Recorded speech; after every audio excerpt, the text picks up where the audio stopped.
Well, you know, Yeah. always, but it's always yeah, the tax things too and all that. Yeah, right. You got a tax industry. Hold it. All right. Check, check. There you go.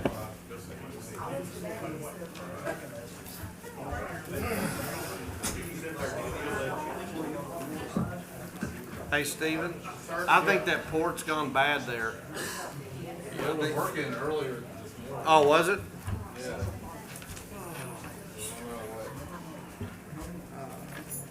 You got that other port if you need it over there. All right.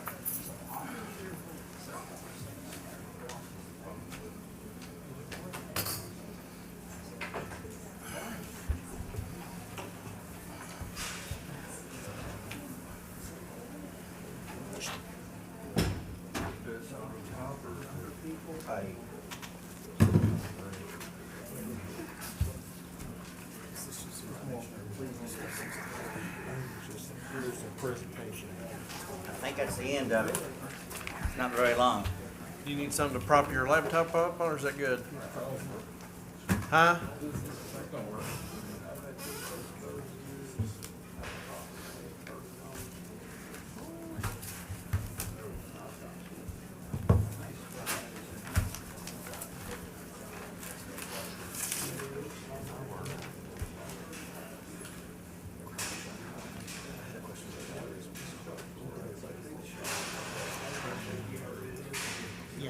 Yeah, yeah, that's right, that's right.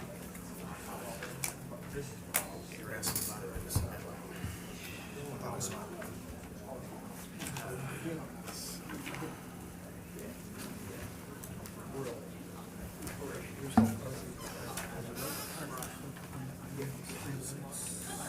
Yeah, he didn't put it on.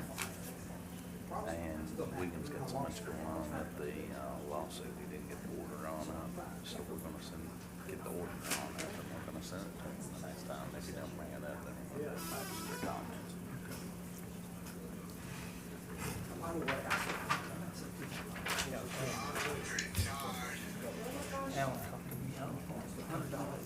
He did. That's kind of got mixed emotions this year. yeah, it was just on the table. The first time I've seen it. I mean, the land itself was probably. Did you all see this? Yeah, it was laid up on the Yeah, table this morning. this fellow here, he dropped it off. I guess you're talking about the comments. Oh, it doesn't connect. You get or not? It connects over here. Yeah. But the, like, so the road department, Guys. is all over here. And then this piece of property is in here. And then there's two Robert, is he houses signed here. in? No, look, see. Clark County owns this lot, but it doesn't connect. So we just have this little lot over here. So the nice thing would be is that it would connect us to where we would own it all. And I mean, I have to live above an office. What'd you think of that? On this corner. That looks good, yeah. Yeah, yeah, it's good. If we bought this, but right now, we don't own this. Right. That's that. That's the only value I see. Hello. And, you know, Don't even say hello anymore. I did come in. I said, hello, guys. Oh, did And you? one of you all said hello. I'm sorry. I just did. I said, man, alert. That's all right. That's all right. Hello, Michelle. No. Nope. Hello, hello. I did. I walked in. I said, hello, guys. She did. I heard her say it. Oh.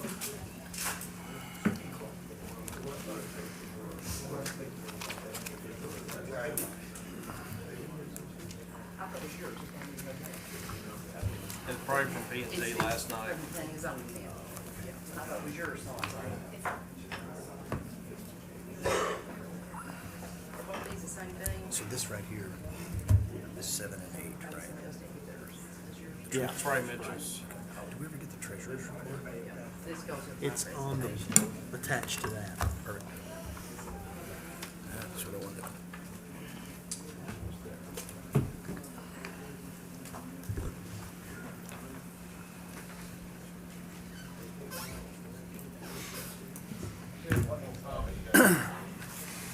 Pretty dependable.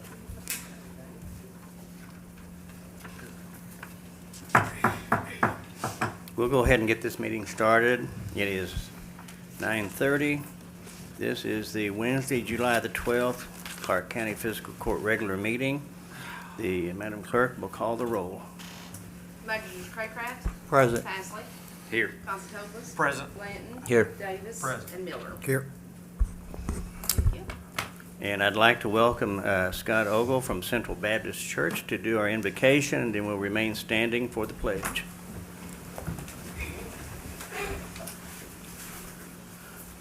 That's pretty good. Father, we are grateful for your grace to us today. Lord, we're thankful that you allow us to live in a free country. We live here where we can live as citizens and contribute to society. And Lord, I thank you for that. I thank you for your mercy. We are your creation. Lord, you have entrusted having dominion over that to represent you. Lord, we thank you for that. I pray for what goes on in this meeting. God, I pray for wisdom. I pray for unity.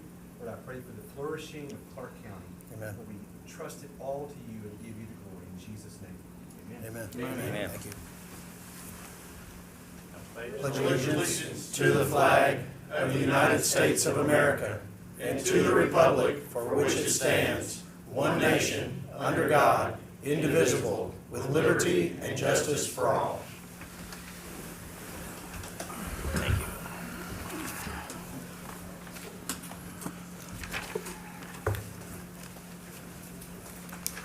Okay.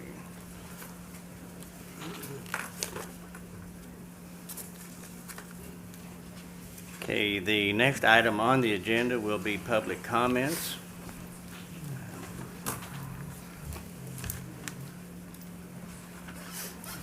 Hey, Steve, can you reach me that?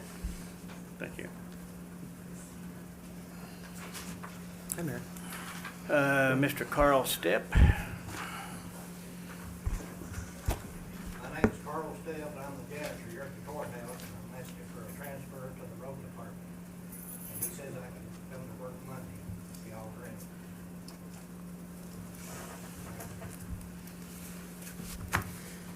And actually, Carl gave me the paperwork this morning here.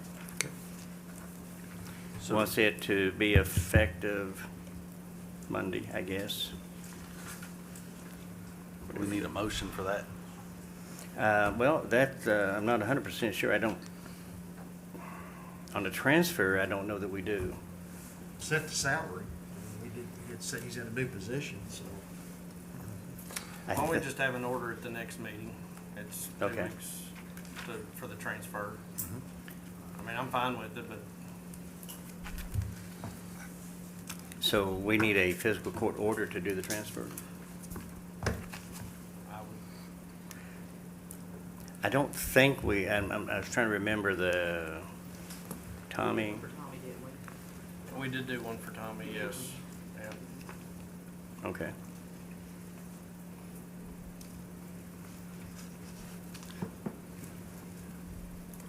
Judge, before we go too much further, I have an issue here concerning property acquisition for the road department, and I asked that maybe we'd go into closed session for that. So I laid a photograph there on your desk. So later on, I think we probably need closed session to discuss that. This one? Yeah. So we're wanting to just add that to the Yes, agenda? please. Okay.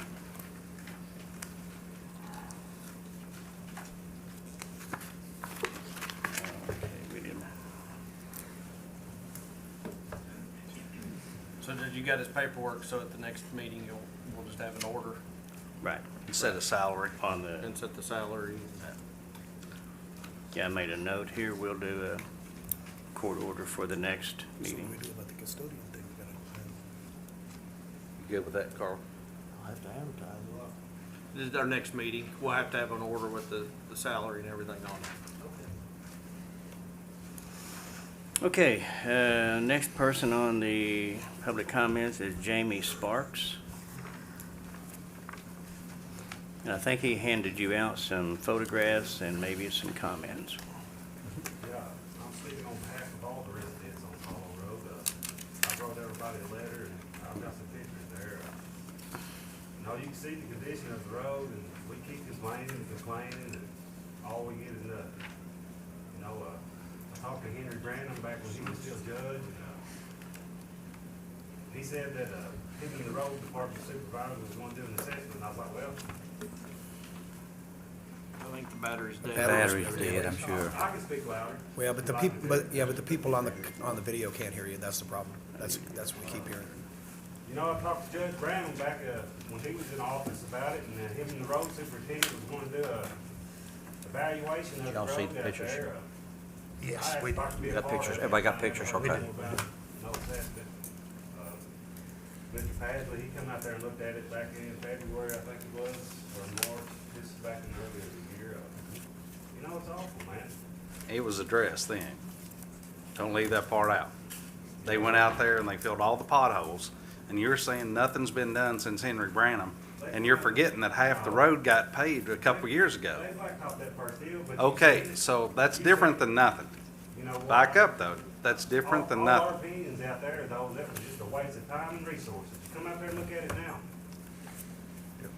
I mean, how long has it been? It's a trail through the woods, Jamie. Well, You can see in the but it's a pictures, it county don't have road. any It's been a ditches. county- It's been a county road for 30 years. I don't know what the problem is. You know, that's all they'll ever do is come up there and throw a few shovels of gravel here and there. You know, I don't know, we talked about, when I talked to you on the phone the other day, we talked about, Goshen Road that's got blacktop the first time in 40 years.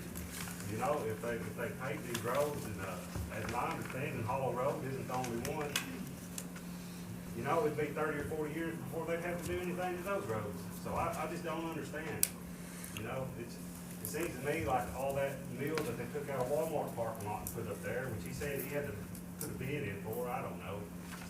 I would guess that they give it to him, but I don't know, I didn't look and research, but Jamie, how long is that road? it's a half a mile with Oh. a turnaround spot. Just a half a mile? To Midway. And how many houses are inhabited on it? 4 right now. There's another residence that varies there. He passed away a few years ago, but no one's moved in since then. Thanks, Steve. But they still come out there and bush hog and keep their farm up. Gene Whitaker, he bought a farm there off of 455. I don't know what address it is, and you know, he uses the gate and the road that goes over to that property that he bought. You know, it's not just the people that live up there. You know, it's everybody. You know, our family, our friends come up there, they have to deal with it. The garbage people was griping about me because they was pulling up by my water meter and it sunk down. And I asked them, I was like, this is actually supposed to be the turnaround spot, but they won't maintain it. So, I don't know. You know, we've complained and complained till we just want to scream, to be honest with you. I can see that. I mean, you guys see What's the it cost pictures. per mile to put in blacktop? Any idea? I can't remember off the top The of my head. costs that I have are for resurfacing. This road's never been blacktop. Again, it has no drainage, it has no ditches. The first half of it, a couple of years ago, Pace and Allen went out there, got a bid, and had it blacktop. So it has been addressed. It's not that it has not been addressed since Right, Henry right. Brown. Sure, Half of the sure. road has been paved, It's not The half. other It's the half- first hill right there. Sure. was graded. And where you think the road ends and where the mileage on the state maps, there's Well, a I mean, when difference there. they come up there and made a turnaround spot, I mean, the county did it, we didn't do We it. can only address what is in the state road plan. Is that correct? And you know, and We you can told me, only address what's on the map. We can't address what's not on the map. We can't do anything why about is that not on the map? You can map quest it and it'll take you right there. It's a county road. It's got a green sign and a stop sign. And we've graded it. We put millings on it. What they've We done went out back there, up there. I don't want to say in front of everybody what it is. You know what it is. I don't have to tell you. You come out there and looked at it. Well, what's frustrating to me is you're standing before this court saying nothing has been done. Well, might as well. I mean, I'd like for you to hear some of the other people out I there's mean, I'd like to opinion. get my driveway paved. Well, I'm sure. Don't you own some property out on Old Log Lick and it just got blacktopped? No. No, you're wrong. You told me you owned a farm out there on Old Lily's Log Lick. Ferry, 2 different roads. Well, anyways, it doesn't matter. I mean, I don't see the county blacktopping a lot of roads, period, to be honest with you. Judge, could we just refer this to Alan and let Alan and you take care of the complaint and report back to us at the next meeting? If, I know, we hear you. You know, I'm frustrated. We hear you. We wanna help I'm trying to you. keep my composure with you gentlemen and ladies. would it help any at all if a comment was made that the drainage is not sufficient? the Yeah, and that's ditches- something else I was gonna say. If they did pave it, it would wash it out if they don't put ditches in it. Well, that's where I was going with it. If maybe we need to look at the drainage and the culverts or whatever, maybe providing that would help alleviate the asphalt from deteriorating. Just for clarity, I think for the new members, and I know Robert's aware of this too, is that we have several, I don't know exactly how many, but there are several roads that are gravel roads. Exactly. That should have never been adopted by this county. Now, unfortunately, they were, because they were either a private lane at some time, going to a very few select houses, and then somehow they were adopted by the county. So they've always been gravel roads. Hollow Road used to go all the way across back to 89. That's probably before any of our time, but it did. It's in the records. But Alan can give you the exact number of how many of those roads that we do have. Sure. Because I know that there's one that we get complaints on that's a gravel road that, if I'm not mistaken, it goes to the former county attorney's farm, and he's the only one that lives on it, but somehow it got adopted into the road system. Okay, I think Magistrate Blanton correct, and we do have the general gist of everything. We'll refer this on to the road supervisor, and we'll get back to you, All right, thank you, sir. if you're okay with that. Thank you. Thank you, Jamie. That was the end of the public comment. Next item on the agenda will be number 6, approval of the minutes. Some of these were regular meetings, some were the special called meetings, but we have June the 22nd, the 29th, June the 30th, and July the 5th, all of 2023. Are we approving them in one motion, or are we approving them each individually? I guess we should do them separately, shouldn't we? Motion to approve the June 22nd meeting. Second. We have a motion and a second. Any discussion? Those in favor say aye. Aye. Any opposed? That motion carries. Next one is June the 29th. Motion to approve. Second. We have a motion and a second. Any comments? Yep. Those- Who did the motion and second, Judge?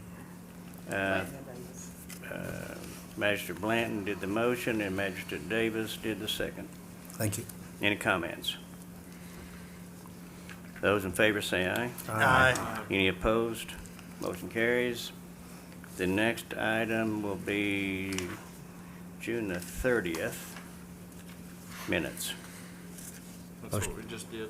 June. No, we did 29th. 29th. We did We the did 29th. Okay. Motion to approve. Second. Motion by Magistrate Blanton and a second by Magistrate Constantopoulos. Any discussion? Seeing none, those in favor say aye. Aye. Any opposed? That motion carries. The last one is the minutes for July the 5th. So moved. A Second? motion by Magistrate Davis and a second by Magistrate Miller. Any comments? Those in favor say aye. Aye. Any opposed? Motion carries. You should have, I think, we have a transfers list for you. Motion to approve. Second? We have a motion by Magistrate Blanton and a second by Magistrate Miller. Any comments? Those in favor say aye. Aye. Any opposed? That motion. We have next, you should have a bills list.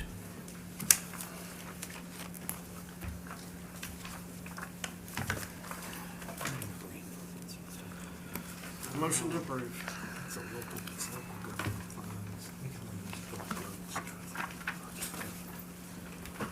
Second. Have a motion by Magistrate Constantopoulos and a second by Magistrate Davis. Any comments? Those in favor say aye. Aye. Any opposed? Motion carries. Next item is the pre-authorization list. Make a motion to pass the We pre-authorization? don't need, we don't. need a motion on Per- Oh, yeah, that's right. Okay, I'll so retract that. pre-authorization is fine. Next will be just a note in the minutes. The Clark County, item number 10, is the Clark County Treasurer's Report for,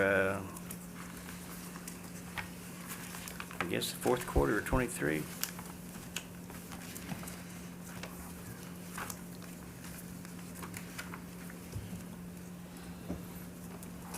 I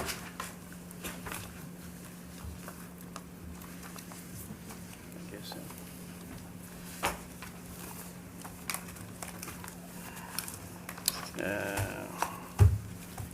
Next item will be, have a note in the minutes for the jailer's report.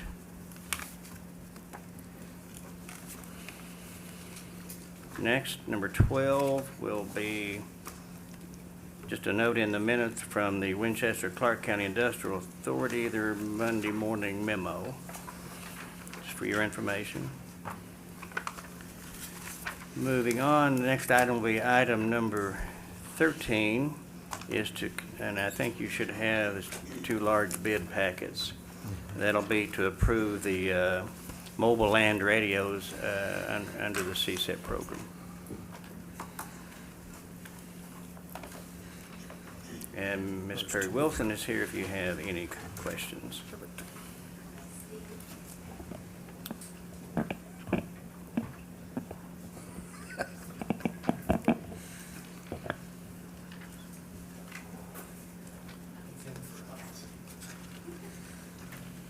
Just brought along the book in case anybody had any questions. Both bids that we received exceeded the amount that we were allocated by the CSEP program. Perry, I don't mean to interrupt. Could you get closer to the mic? Because the people on the radio and stuff tell me that they can't hear. Okay. Thank you. You're welcome. We received two bids. Each bid exceeded the amount that CSEP has allocated for us to use for the replacements of our land mobile radios. And just in case you're not sure what that is, in each communication site, we have radios that look like basically the dinosaur version of a VCR. And you have communication receivers and repeaters. The communications represent each agency that's in the county, and then you have one repeater at each site. And what this allows us to do is have good, verifiable and open communications with all responders, regardless of where they may be going to follow a fire call, an EMS call, a road issue. They need to be able to communicate well with not only one another at the location site, but also to communicate well with dispatch. And so those are aging. They were in 2015, and they've given us the opportunity to replace them before the CSEP program expires. So according to our procurement policy in section 8.5, item D, where more than one bid was received and all were in excess in the amount available, the lowest three bidders, in this case two, shall be notified that the county desires to negotiate a contract for a lesser amount based on revised quantities or specifications and fix a time limit for submission of proposals. But before I do that, because that's basically re-entering a bid process all over again, and that would not be appropriate for me to do that without your approval. Mm-hmm. The other option you can do is you can say, let's go with one of the two bids, and the county will eat the difference, because you do remember we do have funds under the special CSEP line, but it would not be reimbursed. You would have to think of that too. What was the amount that the CSEP allowed us to use? $250. $250? Mm-hmm. And we were at $288. 288? That was the lowest one. That's the lowest one, yes. Which is the company that we're working with right now? Do we? The Advanced Radio, which submitted the lowest bid, is the company that we have our maintenance contract with. We don't have a company as far as with the actual document or the equipment that we have, but we do have a maintenance contract with them. What's your experience working with them? Both companies are awesome, Okay. That's interesting. very professional. AMK is probably more well-known. Advanced Radio is actually in Cincinnati, but AMK actually has local offices.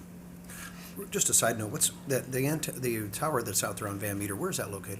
At the Winchester Municipal Utilities site, where the soccer fields are. Gotcha. That Yeah. makes sense. Thank you. Mhm. I'd make a motion that we accept your first proposal is to grant you to To negotiate. resubmit it with the discounted, so both companies have the opportunity to Right. put in a second bid. Let's see where we end up at. Yeah, because what Steve and I can do is basically go through it and, as we call it, cutting the fat. Some things that maybe they've proposed that we really didn't need or want, we can do that, and we can probably chisel it down. I'll second Daniel's order. We have a motion, Daniel Magistrate Constantopoulos, and a second by Magistrate Pasley. Any further discussion? And that is we are going to rebid We're going to enter a negotiation with both vendors. with both vendors, okay? Yeah. To tell them, cut these things out and give us your best price. Right, right. And then I'll come back to you with that.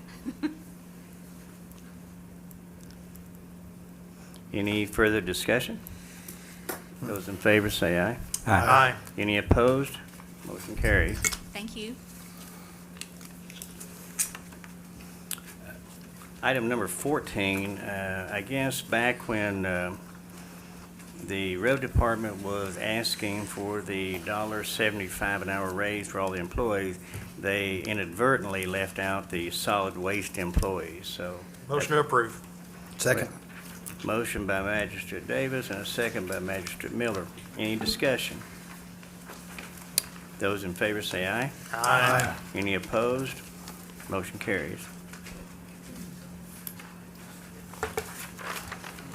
Judge, can we go back and make sure that we've not missed any other of these when we've went back and redid the comp plan and the 1% pay raise? Because I went back and looked on what we did for the last compensation plan, and this particular employee wasn't reflected on there, so I guess he wasn't employed on the 31st of December. There was another name that was there. So I don't know if we can have Janet check all that to make sure that we've up to date and current. It may not have been on there, Magistrate Blanton, if they hadn't been here. That's what I say, he wasn't here, hadn't been here a year, so. I actually think that he quit about the time we were doing all this, so that's why he wasn't included. And a new hire will be caught up under. Yeah, the new hire would be okay. Yeah, that's what I was looking at. That's how I come across this. I was checking that. Yes, So sir. this guy's not an employee?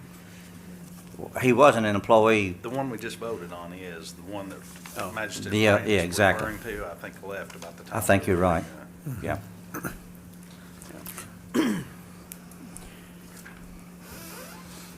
If we just passed the new admin code that says everything's performance-based, and this one's just going to be, is this kind of, we're going to add, just kind of make this an exemption for what we did before? The raise? I think it's in line with it. Okay. I don't see. I mean, the compensation plan said new hires, Yeah.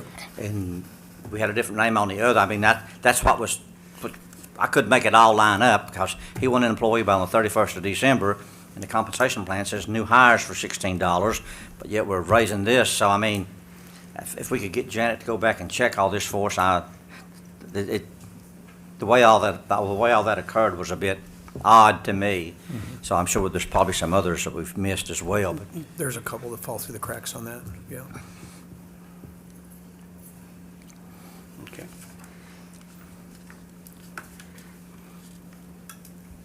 So the next item number Is there a motion on that? 15. Do we have a motion on that? we voted. Yeah, we voted. Okay, perfect. Davis and Miller. Okay. So item 15 is to consider order approving the hiring of Rick Covington to be a part-time training officer in the Clark County Fire Department. So moved. Have a motion by Magistrate Second. Davis, second by Magistrate Miller. Any discussion? Just a question for Chief. Did we not have anybody in the department interested in doing training, or is this? Not on a part-time basis. Okay. Any further discussion? Seeing none, those in favor say aye. Aye. Any opposed? Motion carries. Number 16 is to consider an order approving the hiring of Doug French to fill an open position of Assistant Chief Deputy Emergency Management Director in the Clark County Fire Department. So moved. Second. Motion by Magistrate Davis and a second by Magistrate Miller. Any discussion? Same question. We didn't have any current employees wanting to, Not with the emergency manager job, no, sir. This gentleman's, Yeah. after looking at his application, was exceptional, so we got a good deal on this one. Chief, he will be the Deputy EM Director, right? Correct, So you will still be the EM Director? correct. Okay. And when do we want this effective? You can make it effective today. Both those gentlemen will have to give a 2-week notice. Oh, I'm sorry. We've Okay. got it today. Okay. Yeah. Chief, I'm gonna open a can of worms here just for the fun of it. But part of that salary is reimbursable, correct? Correct, sir. Okay, I That's just wanna why make he sure. will have to be paid partially out of the emergency management line item, so we can recoup about $22,000 of that salary. This is already included in the budget, right? This is included in the budget.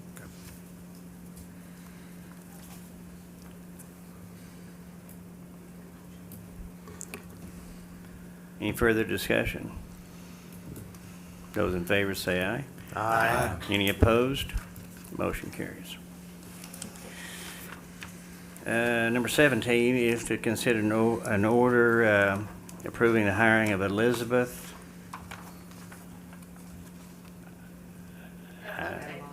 Adelot. Okay, good. I butchered that one. To be a part-time kennel attendant 1 at the Clark County Animal Shelter. So moved. second.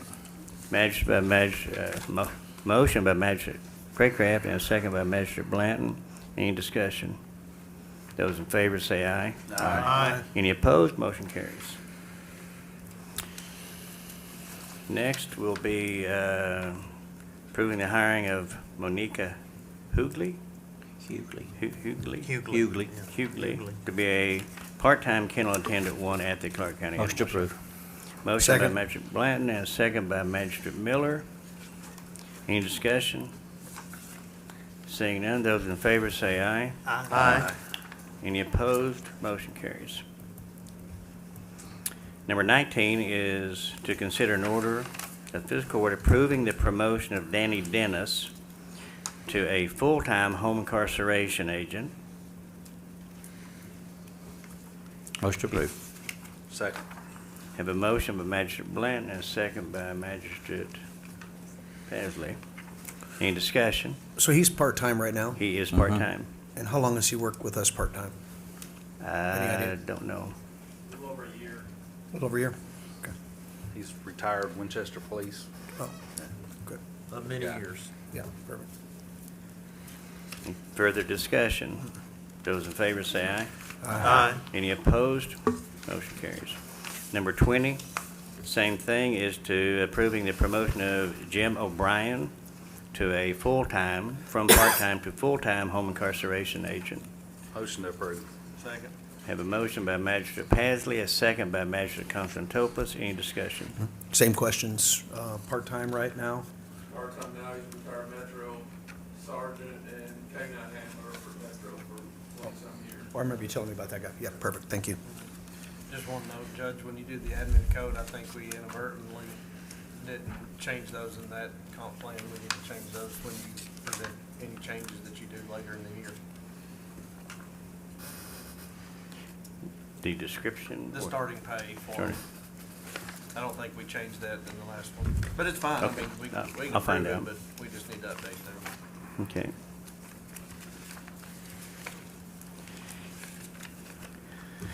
Any further discussion? Sir? Was it updated? I didn't, I think we overlooked it. It wasn't updated. Okay.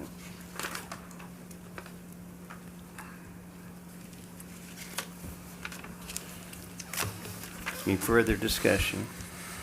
Those in favor say aye. Aye. Any opposed? Motion carries. The next one you should have is, this is, I guess, this is our annual contract with Kentucky River Foothills, item number 21. And you should have a copy of that. And basically, we just need approval on this contract and to sign it. I'll make a motion for discussion, Judge, purpose of discussion. Yes, sir? I don't know if there's a second. Second. And Magistrate Constantopoulos and Magistrate Blanton may remember better than I do, but I remember, did we at one point get pretty routine numbers on their ridership and usage of this? And I don't think we've gotten that in a while, have we? It may be a long time. Do you remember, Robert? Not unless they just gone to the judge's office and that haven't been passed along, that can happen. We used to get those, don't you remember? I mean, pretty routinely. I know Maybe the not- judge got them. Maybe not every month, but I'd like to, I'm not opposed to the program, Judge, but at all, certainly if there's a lot of people using it, but I mean, Was that monthly, you think? we got a monthly or quarterly. Yeah. At least quarterly. Periodically, anyway. Yeah, periodically, and I would say at least quarterly, Judge, so going forward, I mean, I'm not opposed to the program, but I mean, it's a considerable amount of money on an annual basis, and if we only have a handful of people riding this thing, and Yeah, maybe actually, something we need to reconsider going forward. I mean, I'm okay with doing it right now, but I would like for you to reach out to the Foothills Council and see if they can start providing you and us with more regular numbers, like I said, at least quarterly. Maybe Do we they just budget stop for doing this? Mary, do you know? I'm sorry to put you on the spot. Do you know if we budget for this? It's in the budget. Anybody? Yeah, it's 30,000. Yeah, it's in the It's budget. 30,000, it's in the budget. Ernest, could you pull your microphone down? Ernest, could you pull your microphone down? Great, thank you. That was my only question I had, Judge. I think going forward, we need at least quarterly numbers from them, if not monthly. I have a note of that. We'll get Thank you. that. So we need a motion? I made the motion. Dr. Miller discussion, seconded. yep. Okay, I didn't get, okay, we had a motion, a second. Any further discussion? Those in favor say aye. Aye. Any opposed? Motion carries. The next item, number 22, is authorizing a resolution for the project administration of the Rockwell Road Sanitation Sewer Improvement Project, the CBDG grant. Magistrate Davis. My motion to approve, Did you want Judge. to comment on that? I'll make the motion to approve. Second.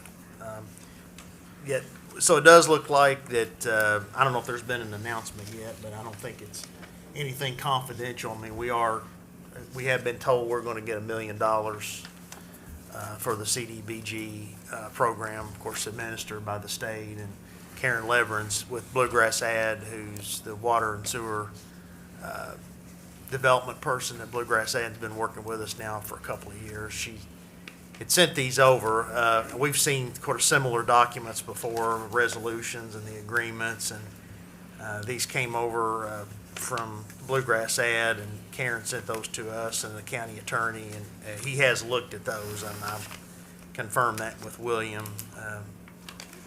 earlier this week. I think there's about 4 things there. Judge, I think if this is approved, there's at least 2 or 3 of these I think need your autograph, maybe all of them need your autograph on them, and one of them needs Mary's as an authorized, since she's treasurer. That was Bluegrass Ad's suggestion, as the judge and the treasurer be the, it does have to go through does have to go through the county, as we know, just we've dealt with these before, like with community services and so forth, and, fairly routine, but we are required to execute them. Do we need to add the language that he can sign any and all documents related to it? I was going to, yeah, exactly. So part of your motion may be to go ahead and approve us signing the documents. I'll certainly include that, absolutely. Okay. I think, like I said, I think there's a place, Judge, on every one of these for your autograph. Now, this is for the pump station that's going in, is that correct? Sewer main on Sewer. Buffalo Road. Oh, the sewer main, not the pump Well, station? there will be a pump station at Okay. Yorktown. That's Kentucky At Yorktown, American's right, connected responsibility. that.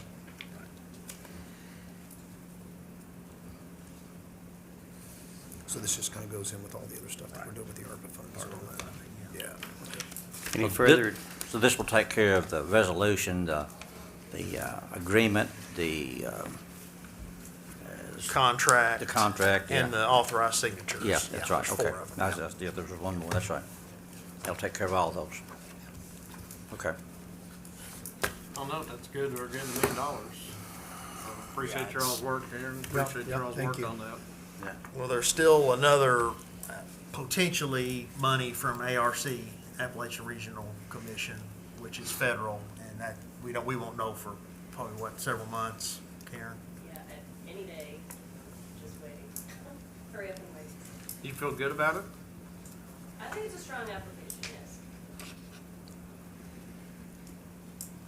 Do we know if Kentucky American is making any progress on their part of that, part of the project? They're doing what they call an I&I study in Rockwell Village, which they have the collector system and the package plant. They're doing an I&I study. They've got an excess amount of water, they think, going into that package plant, and they think once they correct that, it's very likely that they will not have any trouble taking Yorktown sewage without even potentially having to build a totally new package plant.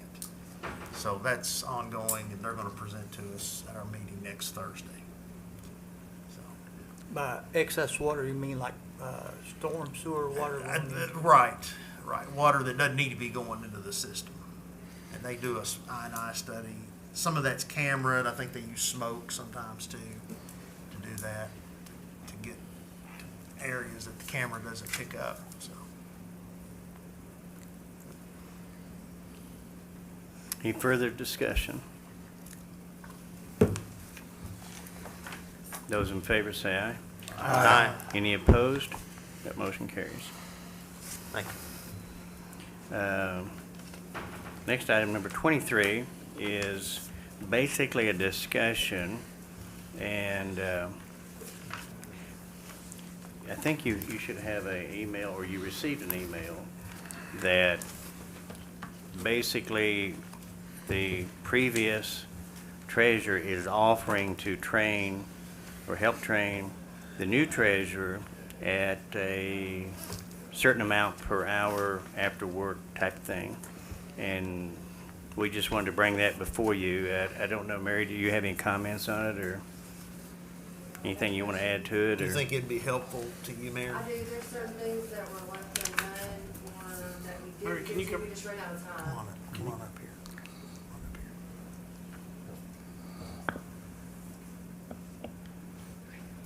There are certain things that we didn't get to, or that we ran out of time, or if something arises that we're not sure of. I don't think it'll be like a routine thing, we just ran out of time, and there's some areas that I would like her clarification on. How many hours are we looking at, do you think? Just to guesstimate.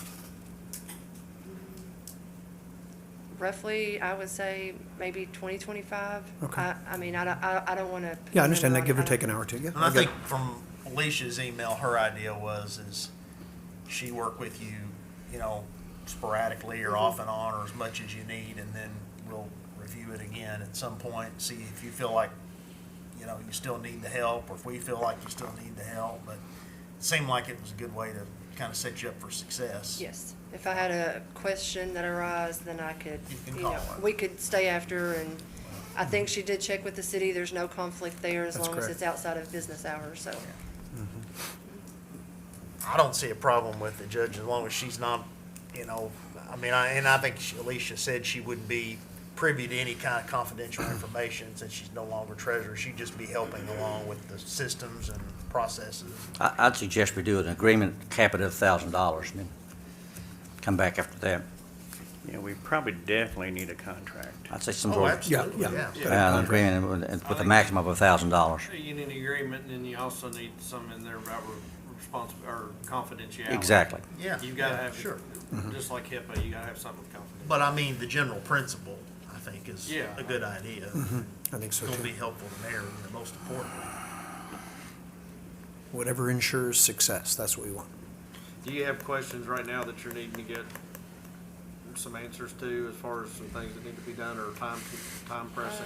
No, just a couple of funding, like the HSA, the insurance stuff, but I've got Janet, and then if this goes through, then I can get her in here to kind of explain some things that are unclear right now. So I mean, we'll be okay waiting until our next meeting just so we can have an agreement drawn up. Yeah. Yeah. I'd make a motion, Judge, to request the county attorney begin drafting a contract with Alicia Mayab for consulting services for our treasurer to be considered for our next meeting.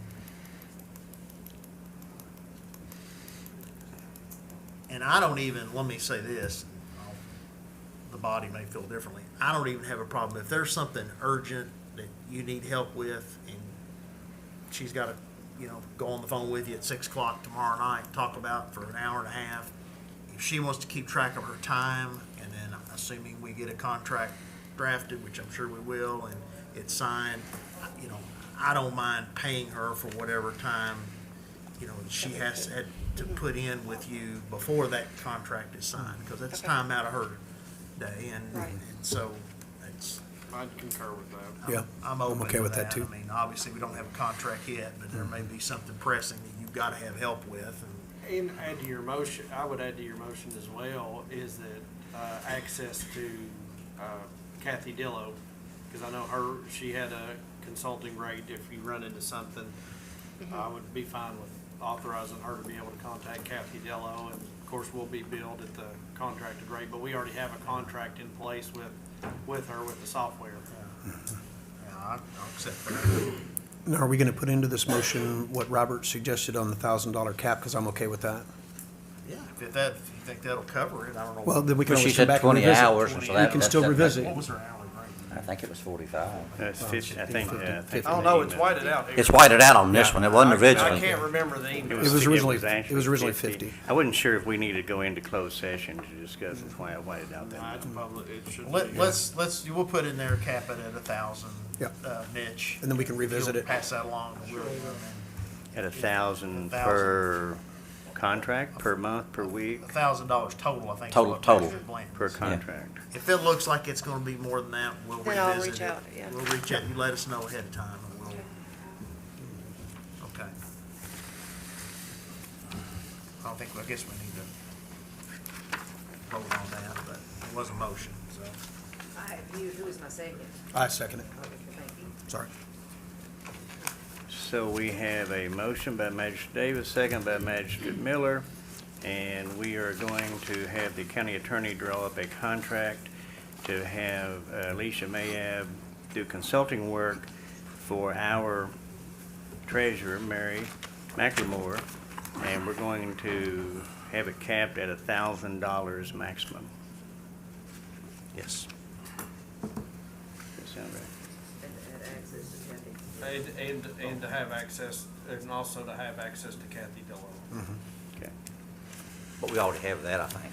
Yeah, but it's an additional contracted amount. Okay. Yeah. Okay. She's got a.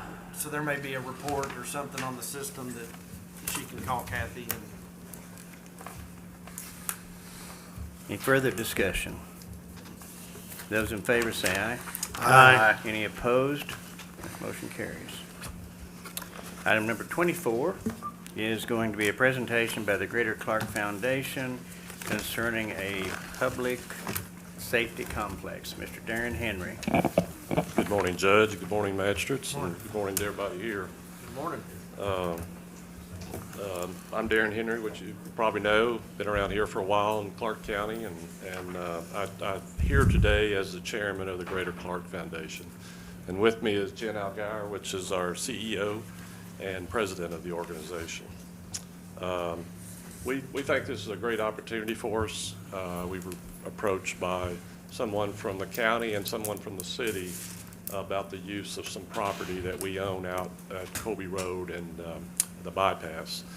And then after considering that, we had a meeting together, and there was the county judge, the mayor, the two fire chiefs from the county and the city. And we had just a meeting to talk about it and to see, what are the thoughts, what are the process that we need to go down to talk about this and see if it's viable. After that happened, we came back to our board and we talked about it, and we decided that it was an opportunity for the city and the county and for the greater Clark to get involved and help with this. We sent a letter on July 5th out to the city and the county. I think everybody has a copy of that, and you can refer to that. In the letter, it states that we understood that you all, the county, was looking to replace the fire station number 2, and considering acquisition of land and the planning of that. Concurrently, the city was doing that also. They were looking for another fire station in town. Our understanding that each entity is evaluating locations with similar geographic area to serve its respective constituents in the bypass area. We believe these concurrent searches present a unique opportunity to seriously consider the feasibility and benefits of unifying the county and city fire and EMS services to provide the highest level emergency service to all residents of Clark County.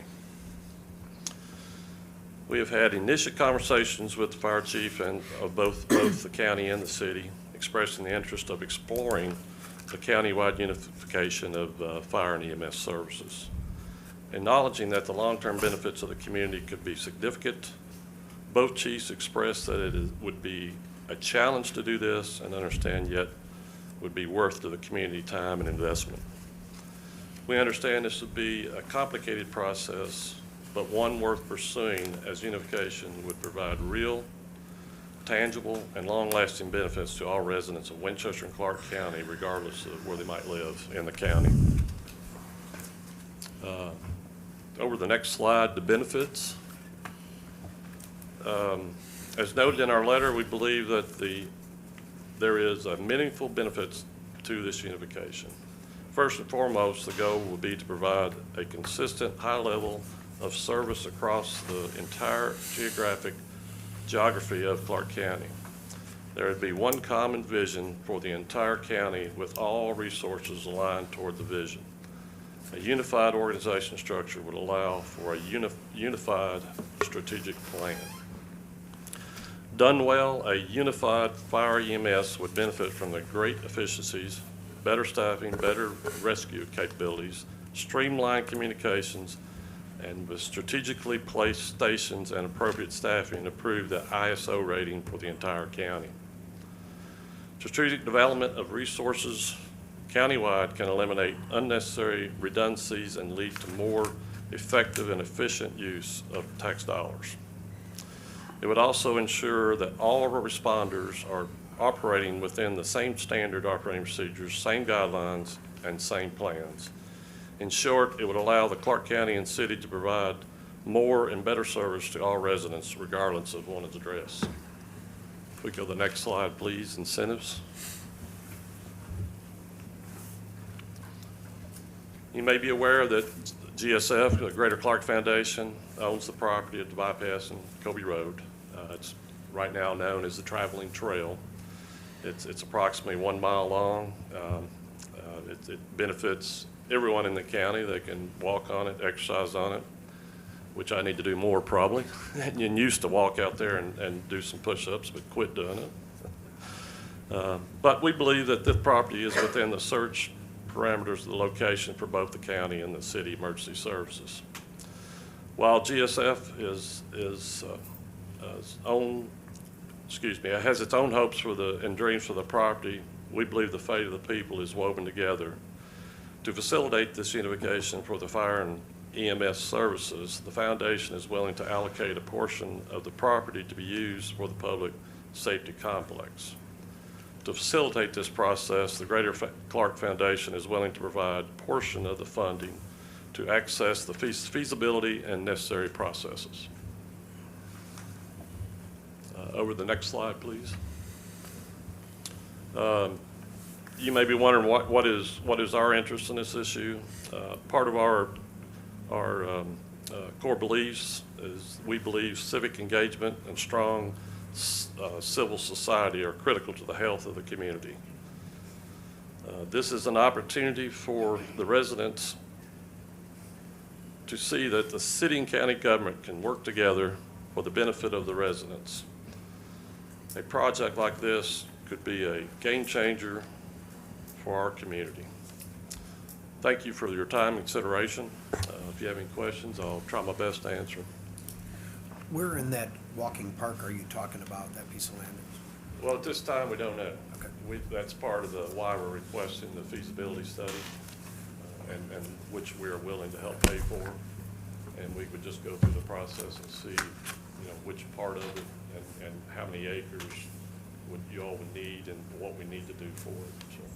So until we go through the study, we don't know exactly where it would be, what it would be, or how much it would be. So does the walking trail disappear at that time, or do you just work We around hope that? not. Okay. No, even in our discussions on developing the property in the future for the Clark County and the city, we've always considered leaving the trail there some way, somehow. Okay. May not be a grass path, but it would be something there for us. Thank you. A couple questions. Yes, sir. When you start talking about a merger and you've got multiple partners involved, I mean, Yes, it's sir. a lot of time in regards to, who's going to run the department, who's going to oversee it, how the funding's going to be broken up. We've got two fire chief, which fire chief would, be over the department. Then that's a pretty long, drawn-out process for that. And I don't know in your discussions, if it was discussed, is the intention, is it for the city to take over the county to fire department? I know that's merging, but would they be running it, or was it the county's aspect of it? I mean, because a lot of those things need to be answered, I think, as Right, far absolutely. as doing the feasibility study. But the other question I have is, in regards to that is it a possibility for the property to be, if it's not, say there's either the feasibility says that it's not good for the, that we merge, or, we just couldn't agree on any kind of contract terms or something, to where it could be a joint facility, even though we may not be merged? Is that a possibility as well? We would have to go through the process and see. I can't speak today that it would or would not be, but I think we'd have to just go through the process and see.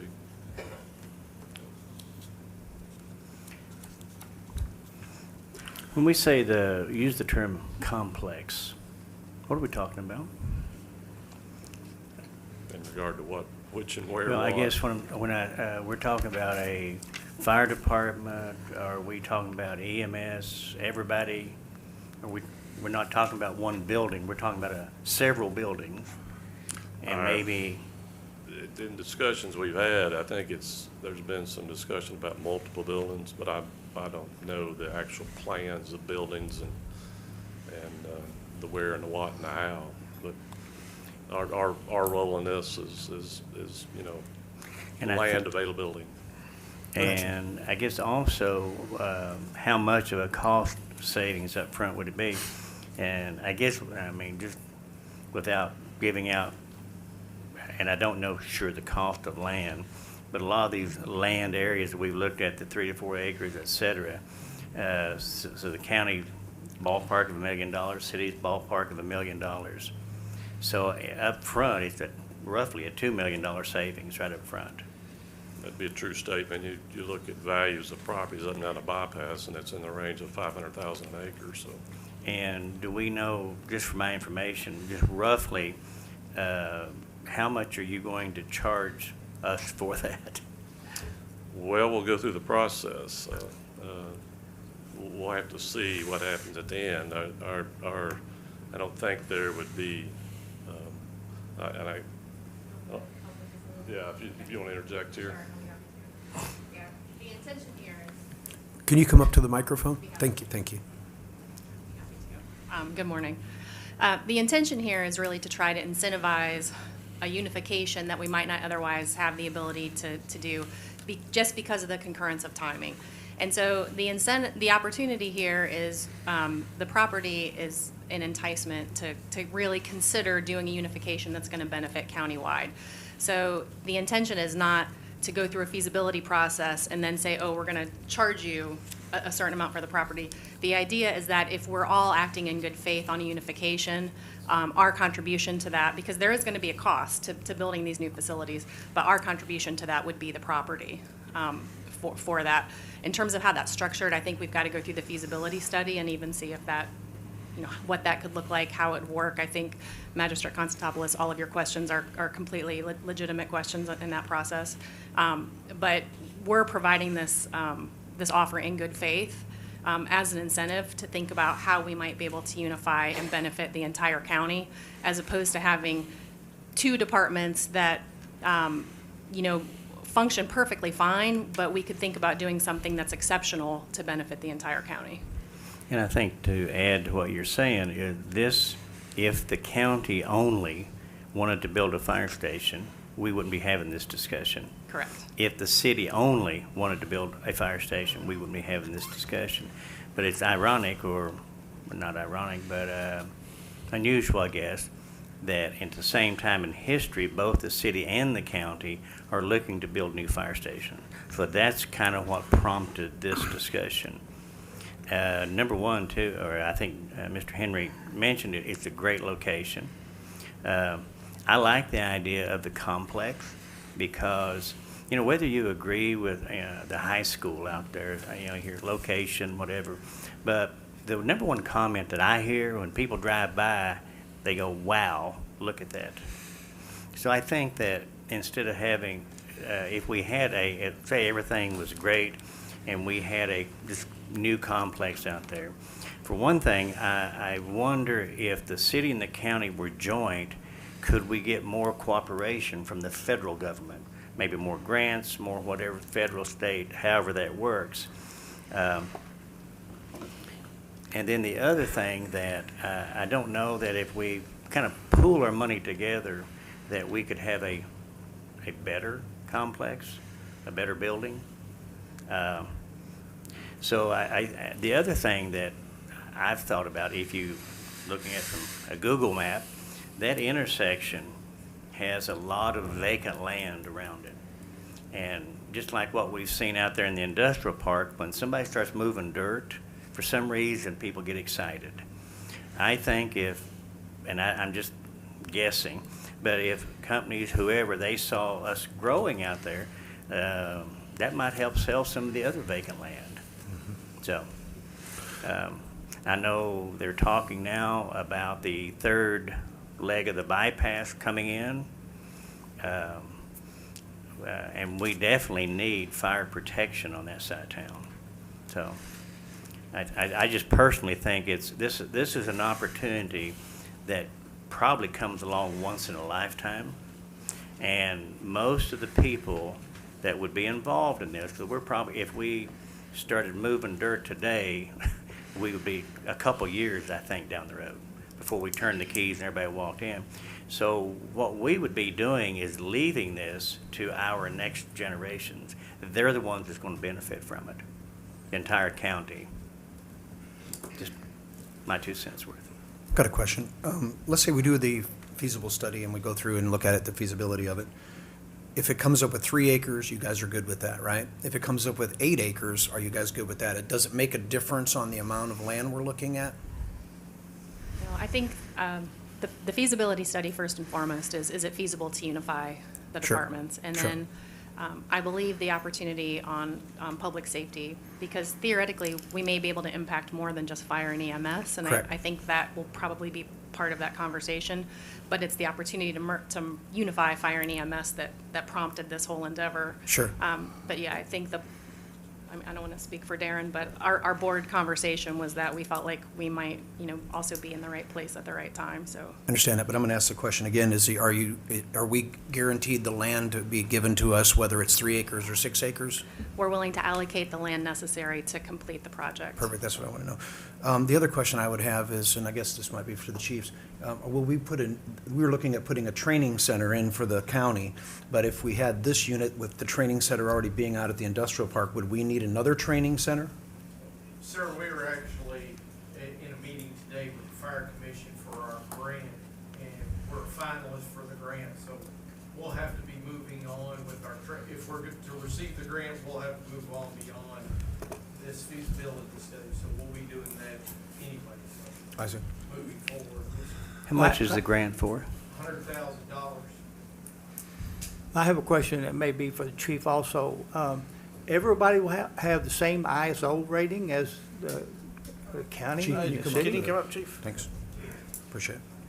That would be a I'm significant gonna cost invite saving. my fire marshal up here as well. He knows a little bit more about ISO rating. I do not believe that to be factual, that we would all have the same ISO rating.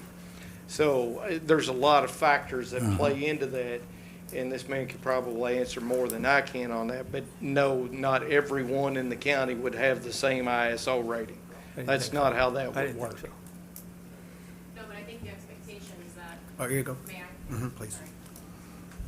Right now, the city has a higher ISO rating than the county, and so the expectation is that over time, we go to the highest common denominator as opposed to falling back to the lowest common denominator. So again, as we think about the role of unification, it would be to bring everybody up to the highest standard. That would be the goal. I'm not saying it would happen overnight, but that would be the goal over time. Thank you. Thank you. Chief, if I remember correctly, there has been a feasibility study done in the past, correct? Are you aware of it? I am not. The county has done a fire study. The county itself has done a fire study on locations of fire stations. Talking and about a things like merger that. study? I think there was a No. merger study done prior to. was there never- There was never a study done. A full study would cost more than was ever budgeted by the city or the county. So there was discussions, there was thoughts, there was opinions, but there was never a full study done to merge the fire. The problem was when the city and the county talked merger many years ago, the biggest stumbling block was the fire department. So if you can merge the fire department, you could merge the rest of the governments with little or no issues at all, because that was the biggest problem then. But there was never a study done to merge the governments, nor was there a full study done to merge. There was, like I say, numbers were thrown out, different people had their opinion, but there was never a study done. And there's just a side note, is that the intention, is once the fire study, or the fire departments, if we can work that out, that the rest of the government's going to try to merge? Is that the ultimate goal on that? But if you're talking about efficiencies and what's best for people, that's another study. Okay. But I mean, the biggest part of the study was the operations of the fire departments. But you're right, you're exactly right. You know, that would be, in my opinion, you hit the nail on the head, that would be an ultimate goal for our community. It would serve our taxpayers better, it would serve your constituents better. Their tax money would be more, they would get more bang for their buck for their tax dollars, in my opinion, without having a study, but just because you're reducing the duplication of services. But that's just my opinion. Sure. Thank you. I don't think that was our intent to be here today. Public safety. I understand that, but you know how discussions go We kind there. of look ahead, you know. We don't have a. Would you want to fund that, study? Pardon? Would you want to fund that study? We can have that discussion. We can have that discussion on that. We appreciate you guys reaching out and including us, for sure. Thank you. Consideration. Any more questions? This might be an opportunity for the city commission and the fiscal court to have a joint meeting so we can all sit together and have discussion back. We haven't had one since before COVID. We used to have them on a regular basis. But I would suggest, and I guess you're going to the city commission as well, but I would suggest that you and the mayor talk about having a joint meeting so that we can bring both fire chiefs in, so we can get all questions answered and maybe have a better dialogue. And for me, this is just for me speaking, my opinion is that if we're going to go down the route of doing the feasibility study, and from what I read up there, they're wanting us to put in money, the city to put in money, and then they're going to put in money, which we all know how much that's going to cost. But if there's not small parameters prior to that feasibility Oh, I test understand. done, then I don't want to go spend the money on it to end up. That's all those things we can discuss. That's why I say we all need to sit down. It would have to be jointly, yes. That's why we all need to sit down I would together. concur with that.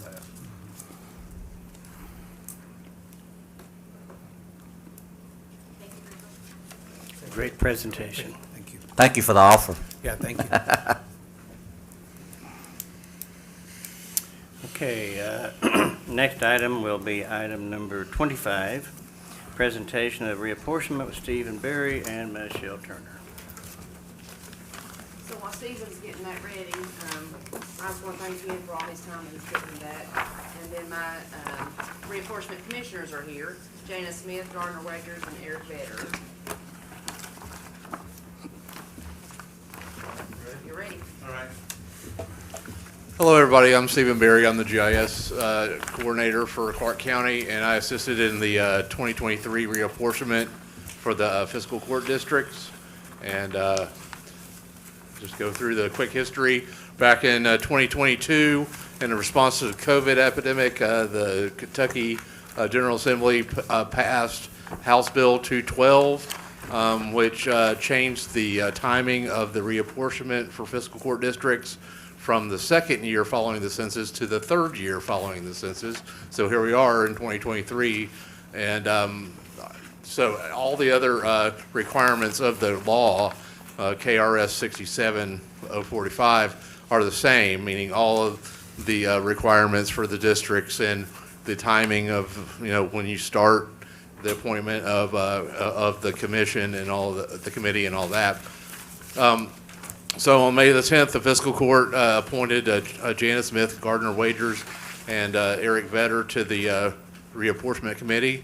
And on June 23rd, the committee met and considered options for the redistricting of the fiscal court and agreed on an option. And I guess they have signed a recommendation statement or letter and forwarded that to you guys for consideration. And I'll go through and show you what they were dealing with. These are the current magisterial districts. The background colors are, for each district, and there are 6 magistrate districts. And this is what they looked like when we first started this. Well, I first started looking at this year, probably in January, as I was getting ready to do it in 2022. So I already had a lot of the work done prior to this committee being formed. But this is a table showing all the current precincts and the districts. The districts are A, B, C, but it's in alphabetical order, A being 1, F being 6, so B is 2, and so forth. And on the 4th column is the population count according to the 2022 census. And the column that really makes that we needed to look at was the percent difference. And the percent difference is the deviation from the average population for each magisterial district. And so if you look at that percent difference column, that first percent difference column, you'll see that District 5 and District 4 were the most deviant of the districts. And so that whole entire spread was almost a 50% spread in population difference between those 2 magistrate districts. So that's a big difference there.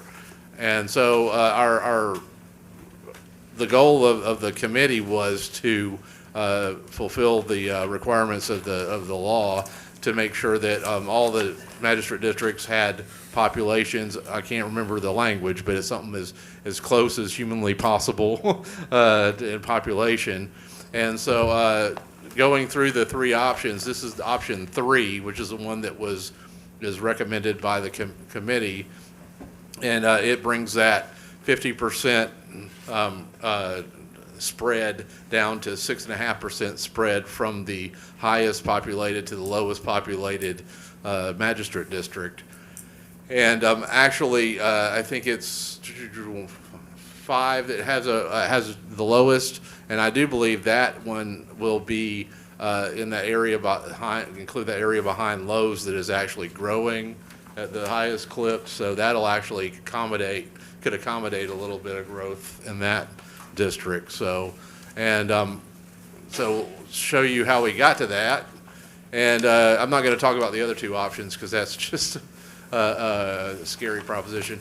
But one move that we're going to make is to take the old Calmes precinct and move it from District 2 to District 1, which just objectively is a very happy move because we had that carved out. We actually, Calmes was in a different district than the surrounding neighborhood. So even on the same side of Old Boonesboro Road, it was in a different magistrate district. So this puts that Calmes precinct back into District 1. And we had to do that in 2010, I do believe, because of the population problems that we had at that time. Another move we're going to make is the Windridge Country Club Drive area. We're going to, in order to make up that difference, because we're giving population from District 2 to District 1, so District 2 falls, so we need to give District 2 some more population. So we're moving the Windridge Country Club Drive area over into District 2. And next one. We're having to move part of District 6 over to District 2 to make up another portion of that lost population from aligning District 1. And then the last move, the 4th move, is moving the bypass Oxford Drive area over into District 5. And that will do a couple of different things. Number one, of District, I think, let's go, which one was the biggest? District 4. So District 4 had a huge overpopulation. So this one adjusts that population back to the average, and it also puts District 5 in that average territory as well. So those were the 4 moves that the committee was presented with, and those are the ones that are included in this option. And so the new district in the city area looks like this. Nothing changed out in the counties, and we made sure that all of the magistrates stayed in a district and did not get moved to another district or ended up being opposed by another magistrate in the next elections, because, I mean, that was, well, we did that. And so this is, again, the chart that we use to adjust the populations, and I'm here to answer any questions you might have. So really, the only changes is a little portion of Magistrate Pasley's district's coming to me, a little portion of mine is going to him, a little portion of Robert's going to him, and then Magistrate Davis is taking over part of Miller's, and then Steve and Roberts is pretty much staying the same, other than you losing that little part. So very, very minimal changes. Yes. And truly, I mean, this has nothing to do with this particular process, and but reapportionment is based on population. And just FYI, the next step is we'll have to redraw the precincts. And just to let you know how that is looked at, is the precincts are operational boundaries. They're for Michelle at the clerk's office to plan for elections. So we use actual registered voters in those districts to create the precincts. So just for the sake of argument, say you had 100 registered voters in one precinct and 300 registered voters in another on election day, that could become an issue. So when you try to get those precincts like 200 each, so that the precincts are balanced, so that you don't have an overload on election day for any particular precinct. So we'll have to look at that after this process, but that's based on actual voters. This is based on population, so every man, woman, and child in that is based on representation. So you'll draw the precincts within the lines of this reapportionment? Is that how that works? Yes. Within the district lines. Yeah, within the district lines. District lines, yeah. And the county board of elections will do that process. This is a separate process that's established under the law that requires a separate committee, but redrawing the precinct lines is a county board of elections process that, doesn't need a special group to do it. And just to add the next chapter onto this, once we realign the precincts, Michelle has offered to redistrict for the school board as well. So we'll build back up the school board districts from the precincts that are decided, so we don't have weird, like, school board districts that cross precincts and all of that stuff. So it's all just like puzzle pieces, then you got to get them all This will be the first one. lined up. Howard also, so he's asked for help. So Looks good. And this won't take effect until November 8th. It goes into effect the day after the general election. I think y'all did a good job. Yeah. Yeah, I commend the committee and Yeah. Eric Vedder, Yeah, Gardner Wagers, and Janice Smith. Y'all did an excellent yeah, job. it's extremely efficient. Appreciate having those options for them to choose from. It worked out really well. all right, thank you. Thank you, Stephen. Thank you, Stephen. Thank you, Michelle. Jana, Garner, Eric. Okay, you should have in front of you the ordinance. There'll be, I think you have, they have that. I would offer one correction, Sure, yeah. Judge. On the next to last full paragraph, it says geographic boundaries is recommended by the Commission of Magisterial Districts. Should be 1, 2, 4, 5, and 6, because I'd just say all of them. well, 3 was the only one that was not changed. Is that right, Steve? It's like a change Well, that's not what it says. 44, It but I says don't- hereby I adopted didn't see full what with it was. changes in geographic. I just adopted geographic boundaries and let it go. I mean, I'm not an attorney, but I don't have the ordinance. I thought we were getting it today. It wasn't in my packet. It's on the It's on the table. It's on the table. It's on the table. It's under, William was out of town, so he could not On get the that to me table. till Monday. it says the report of the magisterial commission is hereby adopted full reference, You and have that? the changes in geographic boundaries as recommended by the commission. well, we don't have to do it today. I mean, we don't have to do it till later, but 1, 2, 4, 5, and 6. I'm like you when I saw that. Yeah, that 1, 7, needs and to be- 8, yeah. I We mean, used to have a 7, right? We don't even have an 8. We don't even But- have that. We Yeah. don't even have an 8. So I don't know where it was going, but can we just put this on the next agenda? That way there's public notice and, though we're not rushed to do it, unless there's no rushes, Michelle, since we don't You go will till have after. 60 days for your, you gotta have first reading, second reading, and then there's a 20-day But we gotta, I waiting think. period. Well, I don't know why, if that's the only change we're gonna make, I don't know why I can't just go ahead and vote it up with that change. Well, you gotta have This is two just- readings. This is just first reading. Yeah, just first reading. Well, that paragraph definitely needs some work before Yeah. now in the second reading.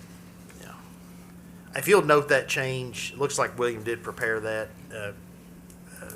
Mitchell, in the second to last full paragraph, where he's got districts 1, 7, and 8. I'm thinking it should be 1, 2, 4, 5, and 6, because it references the districts that have changed, and those are the 5 that, 3 there was no change to, so. And my preference would just be to readopt all of them, and that way there's no confusion.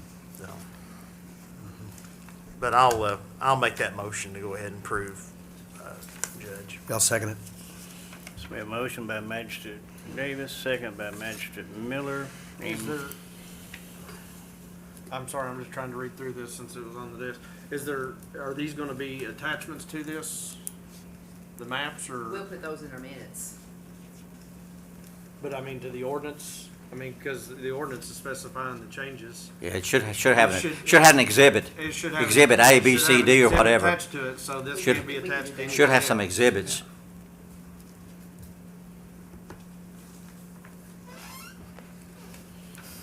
Well, you had in there. Yeah, I'll I had to absolutely change accept it to include exhibits. So for the second reading, it'll reference Yes. exhibit A. Yep. Reference exhibit, Maybe more than one exhibit. which are these maps? The agenda says consider an order of reapportionment. So this is an ordinance, which is entirely different. And just personally, I think there should be public notice, and I think this should, if we was gonna do this, that should have been a little bit more clear as to what we was gonna do today. I just assumed defer it to a full agenda item with the corrections at that time. But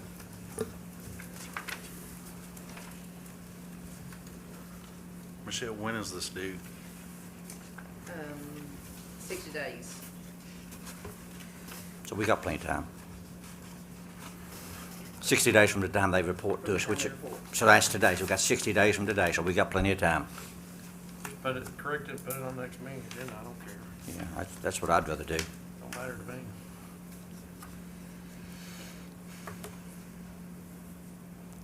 You want to, I'd move to table this to the next meeting. I second. So we're going to table item number 26 to the next meeting, where we'll have the corrections, and it'll be the first reading of the ordinance.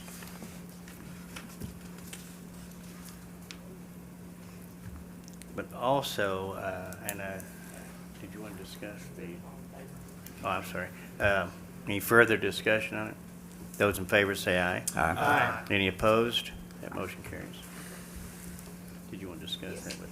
Next, you have on your desk, would you get this too, about the pay? Yeah. Yeah, it's on there. Yeah. Okay, so, for the reapportionment commissioners, I went back through the list, and it looks like in 2013, we found everything, but did not find where they got paid. So it was never in any minutes, wasn't in the ordinance or anything. So I went back to 2001, and I seen where the pay was $100 a day, which that's exactly what the Board of Appeals gets.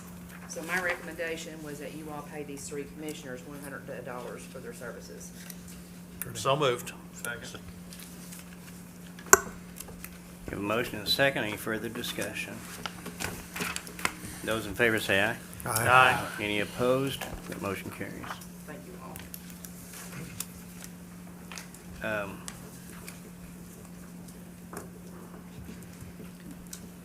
I think for the sake of time here, since we're getting ready to go into closed session,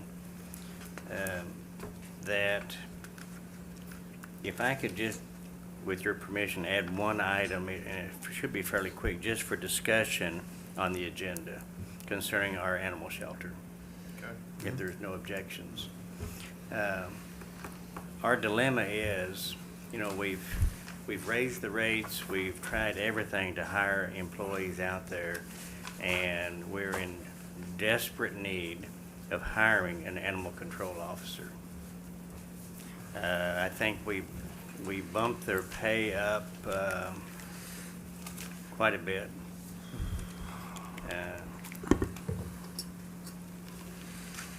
So I guess what we're looking for is any thought, any suggestions on how high can we go on the wages? A couple thoughts is, one of the comments I hear is they rotate, theoretically with 2 animal control officers, you rotate call out every 2 weeks.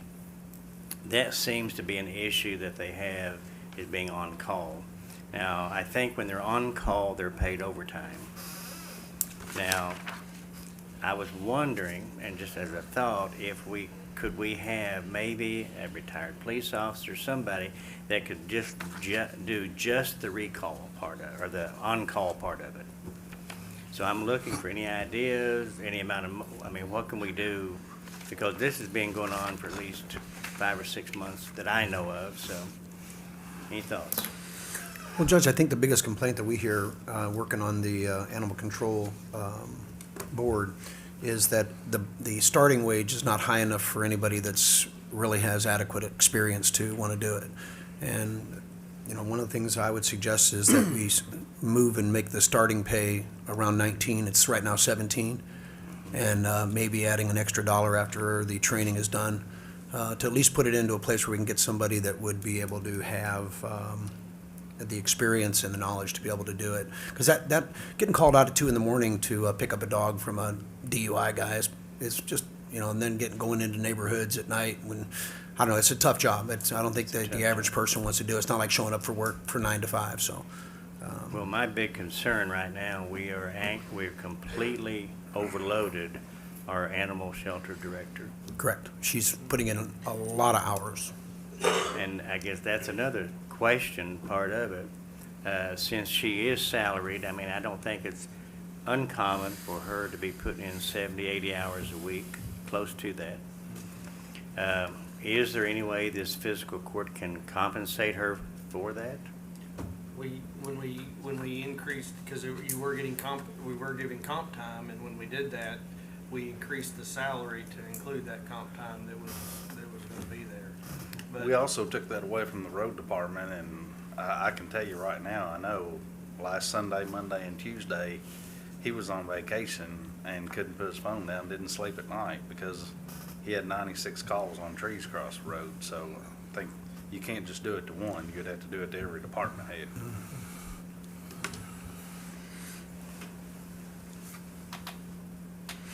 I did want to mention also in that situation with it going from 17 to 19, it's not included in the budget this year for that, but there's enough people that are not hired right now that when it all washes out, it should be covered with the budget we have, but it needs to be revisited next year, including that. What do we do if the $19 to the $20 an hour, if that doesn't get us any response? Then what?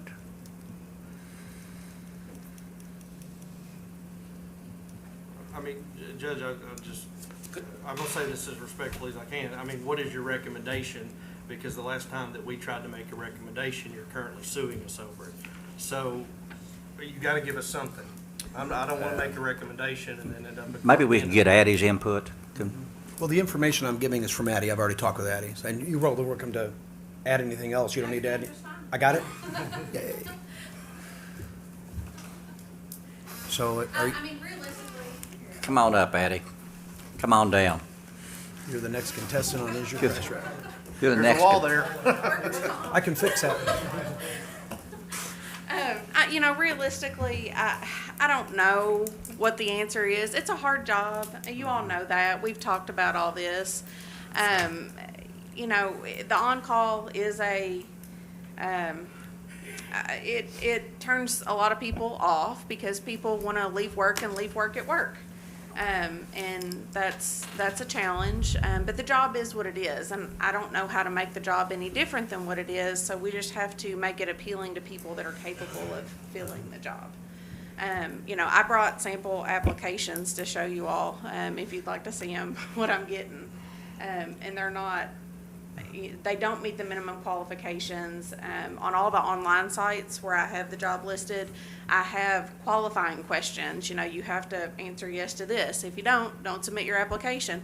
People answer no and still submit their application. They don't care. We're fighting with that constantly. So it's a tough position, and I know I was speaking with the judge yesterday, and he was saying that there are places in the industrial park that are paying people fresh out of school, no job experience, $21 an hour, and that's what we're competing with. And it's a hard job. So You mentioned in every county, does every county have their own animal control officers, or does like a sheriff department or somebody else, do they handle that? So every county is required by law to provide animal control. Okay. And I think some counties do have animal control absorbed into their police department or sheriff's department. And then they may contract with an animal shelter to actually hold the animals, but I don't know enough about the details of that to speak to it in detail today. But you are county citywide. Yes, we cover everything, city and county. How do you pay them when they get called out at night? Do they get a minimum time period? They get a minimum of 2 hours. If they work more than 2 hours, they get their actual pay. Most of Would the that time- change any of it if if that was increased, Like if you got called out and you got paid $50 for it or something, like or a set fee? 4 hours pay, or, I mean, how, would that change? I don't know the answer to that. I'd never even considered that. I think that me thinking about that from my perspective is that most people that we would be hiring are, you're looking at middle-aged, physically able people that are also family-aged people. And I think the biggest deterrent is that people get called away from family events. They get called away from their family in the evening. Most people, have things they're doing outside of work, and it just interrupts that, and that's the stress of being on call. So what if we paid them and we gave them comp time for the time that they were away? So not only would they get paid for that time, but they would get some compensation so that they would get that time period off compensated back to them where they could make up that time with their families. And that's a thought, but you still gotta have people to work. Some people like So the if time you're- over the if money. you're taking time off, it's like not having anybody to work. So that kind of poses another question, I think. Eddie, what was your opinion on something that the judge mentioned about possibly hiring a person just for the overtime that are outside of work, that was their job, and they may have a night where they don't got a lot going on, and they got a night where they may have a lot going on. Right. What do you think about the potential of that? I think that poses its own challenges because in order to do the job effectively, you really have to understand it. And if you're only doing it for the on-call, you're not going to get enough experience or, for lack of a better way of putting it, I guess continuing like maintenance experience to know how to handle certain situations. Because when we're getting called out at night, they're not the easy things. Sure. But I mean, you could, and again, if we had a retired police officer, they could do some training during the day while they're starting their career in that, or their job position in that, to be able to get some type of a feel before you throw them to the dogs at night. No pun intended. But would that be something that we could maybe visit? I think it's something we can visit. I think you're going to be hard pressed to find somebody that wants that role anyway. But I'm not opposed to visiting anything. Okay. And when you say they're going out at night, they're getting hard calls, what are? We're getting a lot of times vehicle accidents, arrests where people have their dogs with them. We do get a lot of cruelty complaints at night. I don't know why that is. I mean, there's 8 hours during the day where people have the opportunity to call, but they choose to call at 10 o'clock on a holiday always. But they're usually things where we're going out with law enforcement because something bigger is happening. We do have hit by cars and stuff like that, but most of the time they're not animal specific. There's people involved too, and that's what is the complicating factor. I mean, what are other counties doing? I mean, we can't be the only one that's having this issue. I think it depends on what county you want to compare us to. There's certainly plenty of counties that, if you call and they say, oh, sorry, we can't help you. But if you want to provide the service, there is a county neighboring us, not Fayette County, that right now just started a new animal control officer at $26.50 an hour. No experience. And I would say they're pretty comparable to us and provide less services than we do. I was shocked when I heard that number. So, I think that counties that want to provide the service are doing what they have to do to get people. But, a lot of counties are just sliding by with it. And there's not an enforcement. That's the thing. Like Magistrate Planton, mentioned, or somebody, I'm sorry, maybe it was the judge, asked if each county had an animal control officer. And they do, but nobody's going to the fiscal court and saying, no, you don't have an animal control officer, we're going to fine you. And so a lot of places are just dropping the ball. You're not handling just dogs and cats either. No, we do a little bit of everything. I mean, but is there a way not just to handle, the complaints that come in at night? Can they not be addressed at the next day? If they aren't urgent, then we do that. But, if somebody if police department gets a call, dispatch gets a call and police department goes out and they find a starving dog, they're not gonna leave it there until the next day. They want us to come out and, that's different. Somebody gets arrested and there's a dog in the car, the tow company's not gonna tow the car until we come get it. So, most of those things cannot wait till the next day. If they can, then we do. We take the information and then we address them the following day. You know, it's unfortunate with the society we live in. I'm not sure what happened with COVID and why it's different than that, but I just feel like we're being held hostage by people that don't want to work to give them a higher pay, and they start with no experience at all just because they think that they deserve it. Then that entitlement thing is getting real old, actually. You said that this is a citywide, where you do citywide also, right? Do we get any money from the city at all? They give us a set amount each year, yes. Okay.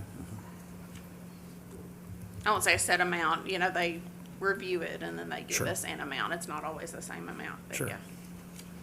Significant enough to help us to be able to make some of these payments? Okay. Are a majority of your calls within inside the city limits or outside the city limits? They're definitely in the city limits. It's usually about a 35-65 split, something like that. Of course, your county calls are the ones that take up all your time because you got to drive you know, all the way out to Red River. I've been to Red River Road 10 times in the last 15 days, I feel like. Let me ask you a question.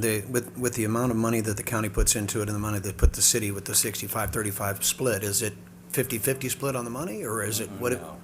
So, I mean, I'm just curious on why the county's paying more money for doing a bunch of city work and it not being balanced out. I mean, if we did that with the IDA, Same they thing would. with the jail. We're required by law to do it. It's a level of, she's talking about level of service. We can provide it, but it's the level of service. What do you want to provide? It costs you more to provide a higher level of service. Right. But we're required by law to do it. No, I understand that part. I just didn't understand, like, for instance, the IDA as an example, we pay less than they do and that same kind of a sliding scale, and I didn't know why the sliding scale doesn't They give exist. us $17,000 a year. And For they the do budget. offer some additional, like they helped when we got Yeah. the new truck and stuff like But that. that's- So we that's- do that's ask the them for budget some amount. additional things at times. You but- see, $17,000 a year.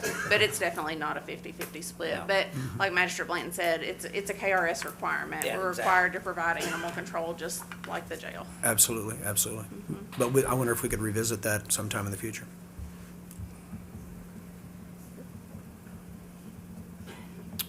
Any further questions, comments? What do you think, Eddie? What, is money the problem? Is it the working conditions? Is it the on-call? What level of service Yes. are you, I mean, some you can't, you have to go pick them up when the police call. Sure. Yeah, I mean, there's certain things that we are expected Exactly. to be there when they need us to be. And we have no way of knowing if that's gonna be 6 o'clock Oh, or I 10 know, o'clock I or know. 3 o'clock in the morning. How many of those calls do you get a week at night? It varies a whole lot. You know, Lowest last- number or highest number? What? So like last week, I maybe had 2, but the week before that, I think I had like 14. I mean, there was one night that it was like as soon as I got home, I was getting called back. Full in. moon. Yeah, yeah. So it does vary a whole lot, but, you know, I like when I figure overtime for the year, I average it at 6 hours a week. So that's- Which would be 3 calls. Yeah, And Back to how my many question. animal control officers should we have? 2, and then myself. So 3 to split it across. But right now, there's only It's just me. you. And I'm melting. I'm just being honest. Your recommendation? What, as far as level of service, what, do you have a, I mean, to continue providing the level of service that is expected, because it's what we have provided, I think that we have to attract people somehow, qualified people somehow. It has worked with the kennel, you know, we've been getting quite a few applicants on that, and you all have seen that, you know, reflective on the agendas. So, you know, that's the only thing I know to grasp at right now is to try and increase the starting pay. and that would be, What Magistrate Miller proposed. 19 plus an 19, extra and dollar then- after training. Yeah, after the training, because there is state mandated training that they Mhm, have there to is. complete. Your budget will accommodate that. My budget this year will accommodate it, but like Magistrate Miller said, I think that if we have 2 people at that $20 for the whole year, it will have a budget impact for next year.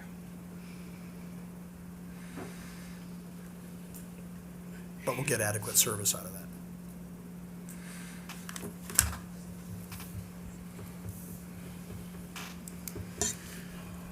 Can I make a motion that we make that to $19 an hour plus $1 after the training? Can we do that? We did For that with starting the pay? kennel. I mean, that's what the kennel is set at. If you make the recommendation, I'll support it.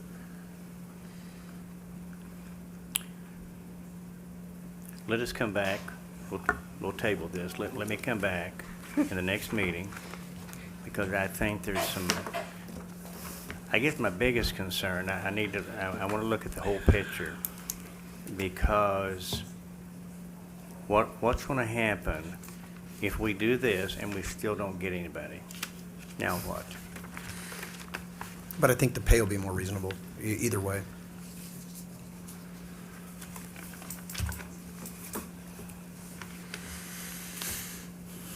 Thank you. Okay, thank you. Got a motion before, so maybe No. motion, are you motion to table it? Yes, yes. I'll second that with you. What are we tabling? To get back on that. There was no second. There's nothing, I'd there's like a nothing on second. the, Okay, perfect. Give me a second. you can just bring it up next meeting, whatever the recommendation is. Put it on the agenda. Okay. Thanks, Addie. Thank you, Thanks, Addie. Addie. Okay. All right, so the Magistrate Craycraft is asked us to go into closed session. Motion to go into closed session for Second. property acquisition, KRS 68, or excuse me, 61-810B. Judge, I asked if Stephen Berry stay. He's on the road committee. Sure. Who was first? I was the first and Davis was the second. We need to vote. Those in favor say aye. Aye. Any opposed? Motion carries.